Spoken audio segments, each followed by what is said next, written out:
Welcome to The Last Breakfast. Please enjoy the video. You start by confirming you are signed into the Google account you will use to pay.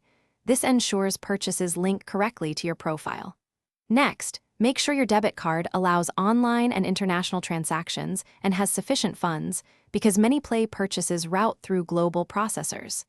Keep the card number, expiry date, CVV, and your full billing address at hand for fast entry. Once done, open the Google Play app and go straight to the Payment Methods section to add a new card. Now you add the card inside the Play Store.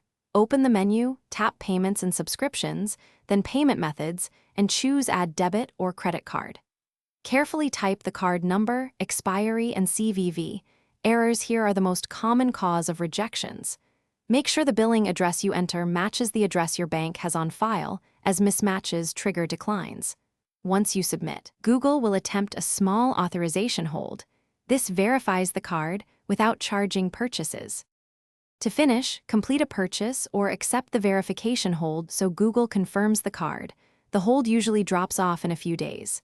If you want faster checkout, optionally set this debit card as your default payment method in Play's settings. If the card is declined, first check your bank's fraud alerts or online banking for a blocked transaction. Call your bank to authorize Play charges if needed.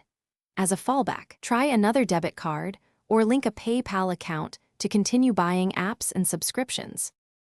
Thanks for watching. If this was helpful, leave a like and consider subscribing. See you next time.